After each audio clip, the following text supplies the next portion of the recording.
कागज संख्या 201 श्री नवचरण माझी। माननीय मंत्री जी, माननीय सदस्य, स्पीकर सर, दिव्यांगजनों के लिए यूडीआईडी कार्ड प्रक्रिया को मजबूत करने तथा देश में फर्जी दिव्यांग प्रमाण पत्र और फर्जी यूडीआईडी कार्ड जारी करने क्या कदम उठाया जा रहा है ताकि पात्र व्यक्तियों को उनका अधिकार मिल सके। माननीय अध्यक्ष महोदय,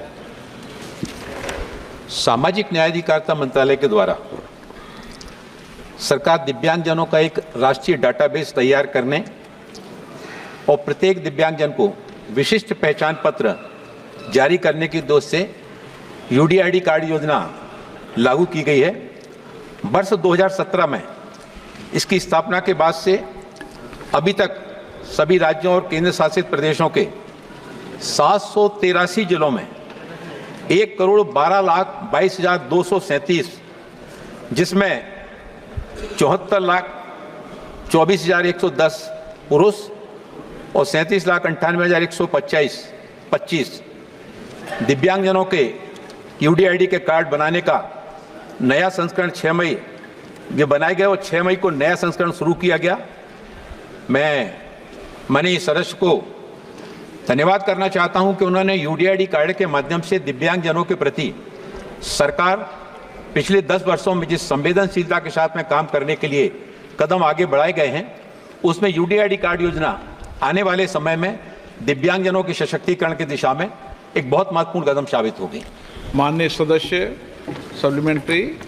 ओडिशा राज्य के दिव्यांगजनों के पुनर्वास और आर्थिक सशक्तिकरण के लिए विभाग द्वारा क्या पहल की गई है तथा दिव्यांगजनों के लिए ओडिशा में कोई कौशल विकास केंद्र काम कर रहा है। ओडिशा में पिछले 24 वर्षों के अंतराल में कितने दिव्यांगजनों को सरकारी और गैर सरकारी संस्थाओं में नौकरी मिली है और बहुत से दिव्यांग खिलाड़ी हैं जो भारत का नाम बहुत से खेल में गौरवान्वित किए हैं। उनके भविष्य के लिए पिछले ओडिशा सरकार ने क्या क्या सहायता और आर्थिक मदद किया है और लास्ट पिछली ओडिशा सरकार द्वारा दिव्यांगजनों के लिए क्या कोई सरकारी भत्ते को बढ़ाने के लिए कोई योजना बनाई गई है?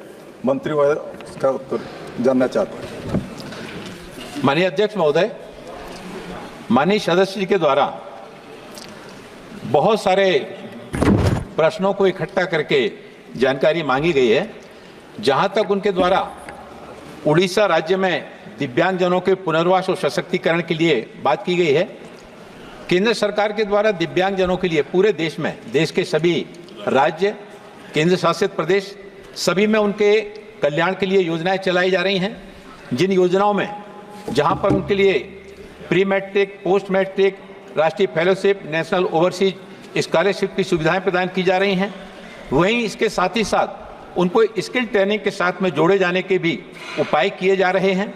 और उन्होंने खेलों के संबंध में बात की, तो खेलों के संबंध में मैं धन्यवाद करना चाहता हूं कि उन्होंने एक महत्वपूर्ण बिंदु की तरफ और उस प्रश्न के माध्यम से सदन का जो ध्यान आकर्षित रहा है, मैं आपके माध्यम से बताना चाहता हूं।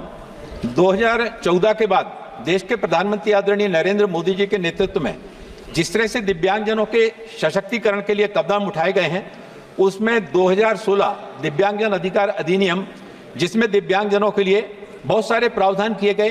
जो दिव्यांगता की श्रेणी 7 श्रेणियां थी, उनको बढ़ाकर 21 किया गया।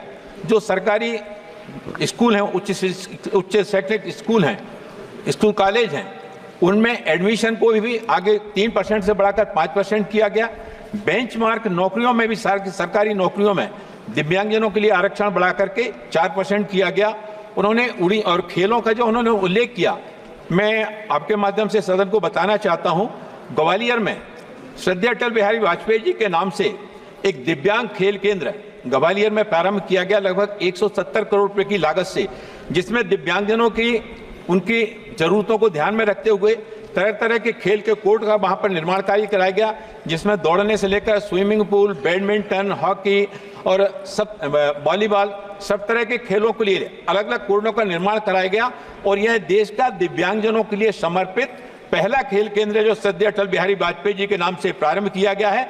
और मैं आपको बताना चाहता हूं, पिछले 10 वर्षों में जिस तरह से खेलकूद की गतिविधियों में दिव्यांगजनों को आगे बढ़ाने के लिए सरकार के द्वारा जो प्रयास किए गए हैं, उन प्रयासों का परिणाम यह है कि हमारा जो पिछला ओलंपिक हुआ था टोक्यो में, ओलंपिक के बाद पैरा ओलंपिक खेलों का आयोजन हुआ था। उस पैरा ओलंपिक खेलों में हमारे देश से 54 दिव्यांग खिलाड़ी भाग लेने के लिए गए थे, जिसमें 19 मेडल जीत करके हमारे दिव्यांग खिलाड़ी जीत करके आए थे। इसी तरह से उसके पहले ब्राजील में रियो में हमारे दिव्यांग खिलाड़ी भाग लेने के लिए गए थे, जिसमें हमारे 19 खिलाड़ी भाग लेने के लिए गए थे और 4 मेडल जीत करके आए थे, जो 16 में हुआ था। और 16 के बाद में फिर जो टोक्यो ओलंपिक का 4 साल के बाद जो दूसरा खेल हुआ, जिसमें हमारे देश के 54 दिव्यांग खिलाड़ी भाग लेने के लिए गए, 19 मेडल जीत के आए। ये इस बात को बताता है कि आदरणीय प्रधानमंत्री नरेंद्र मोदी जी के नेतृत्व में सरकार दिव्यांगजनों के सर्वांगीण विकास के लिए पूरी तरह से समर्पित भावना के साथ में काम कर रही है।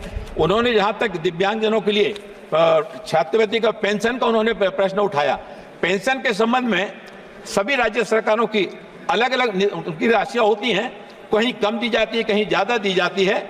मैं माननीय सदस्य को अवगत कराना चाहता हूं कि उड़ीसा के संबंध में उन्होंने ये कुछ बातें जानकारी चाही थी। उड़ीसा राज्य के कटक में स्वामी विवेकानंद राष्ट्रीय पुनर्वास प्रशिक्षण और अनुसंधान संस्थान हमारा एक नेशनल इंस्टीट्यूट है, जिसमें रोगी उपचार के लिए 200 बिस्तर के अस्पताल की सुविधा है। और यह जो अस्पताल है, ये सर्जिकल सुधार की पेशकश करने वाला दिव्यांगजनों के लिए एक बड़ा अस्पताल है। और नैदानिक उपचार, चिकित्सीय सेवाओं, सहायक उपकरण समर्थन, वहां पर चिकित्सीय सेवाओं के साथ साथ दिव्यांगजनों के लिए सहायक उपकरणों के वितरण का काम भी किया जाता है। और साथ ही साथ आजीविका के सृजन के लिए कौशल विकास के प्रशिक्षण के कार्यक्रमों को भी वहां पर आगे बढ़ाने का काम उस केंद्र के माध्यम से किया जाता है। इस केंद्र में जहां पर फिजियोथेरेपी, ऑक्यूपेशनल थेरेपी जैसी सुविधाएं प्रदान की जाती हैं, इसके साथ ही साथ भौतिक चिकित्सा और पुनर्वास से संबंधित विभाग है, जो विकृति सुधार जैसी महत्वपूर्ण सर्जरी को भी आगे बढ़ाने का काम करता है। प्रोस्थेटिक्स, आर्थोटिक्स विभाग कृत्रिम अंग जो निर्माण दिव्यांगजनों के लिए बनाए जाते हैं, वो बनाने का काम भी करता है। बहुत बहुत धन्यवाद। श्री रवि किशन जी, लंदन।